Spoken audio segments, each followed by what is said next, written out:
ওয়ালাইকুম আসসালাম রহমতুল্লাহি ওয়া বারাকাতুহু। আমাদের এক ভাই কাতার থেকে প্রশ্ন করেছেন 3225 বিকাশের ব্যবসা সম্পর্কে। উনি বিস্তারিত একটু বিষয় নিয়ে জানতে চেয়েছেন। আমি এর আগে আলোচনা করেছি, আমরা করতেছি সেটা আবার ফতোয়া দিয়ে হালাল করে করার যদি চেষ্টা করি সেটা আরও বড় অন্যায়।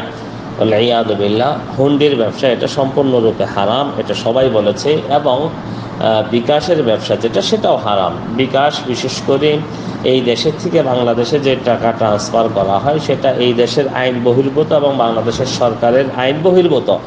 এবং এই সমস্ত ব্যবসা চালুর মাধ্যমে অনেক স্মাগলারিংরা, চোরা কারবারিরা এবং সমাজের মাঝে ফিতনা ফাসাদকারীরা অনেকটাই জড়িত থাকে এবং এদের মাধ্যমে এই ব্যবসাটা নিয়ন্ত্রিত হয়ে থাকে। কাজেই এদিক থেকেও সেটা হারাম।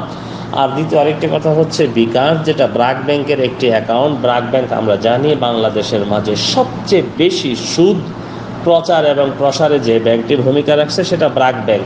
আমি মুসলিম হিসাবে প্রত্যেকটা মুসলিমের উপর ফরজ দায়িত্ব যে এই সমস্ত ইসলাম বিরোধী, সমাজ বিরোধী এবং সমাজের মাঝে একটি মানে আপনার সমাজের মাঝে এই সুদ প্রচার এবং প্রসারকারী ব্যাংকগুলো থেকে আরেকটু বেশি বয়কট করব আমরা। এবং এদেরকে আমরা আর্থিকভাবে তো সহযোগিতা করবই না, বরঞ্চ আমরা এদেরকে কিভাবে ডাউন করা যায়, এদেরকে কিভাবে সমাজে নষ্ট করে দেওয়া যায় এবং এদের প্রোগ্রামকে, এদের ব্যাংকিং ব্যবস্থাকে বানচাল করে দেওয়া যায়, সেই বিষয়ে প্রত্যেক মুসলমানের একটি আগ্রহ থাকতে হবে এবং তার মাঝে একটি ভূমিকাও রাখতে হবে। আমরা যদি তার উল্টাটা করি, আমরা ব্র্যাক ব্যাংকে বিকাশে অ্যাকাউন্ট করে সেখানে যদি আমরা সুদী ব্যাংকের সাথে লেনদেন করি, সেটা নিঃসন্দেহে একজন মুসলমানের ইসলামে, তার আমলে, তার আকীদাতে প্রভাব ফেলবে।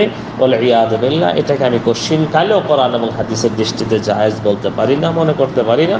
আল্লাহ রাব্বুল আলামিন আমাদেরকে এই সমস্ত গর্হিত কাজ থেকে, সমাজ বিরোধী কাজ থেকে, রাষ্ট্র বিরোধী কাজ থেকে এবং ইসলামী তাহজিব তামাদ্দুনের পরিপন্থী এই সমস্ত কাজ থেকে বিরত থাকার তৌফিক দান করুন। আমিন।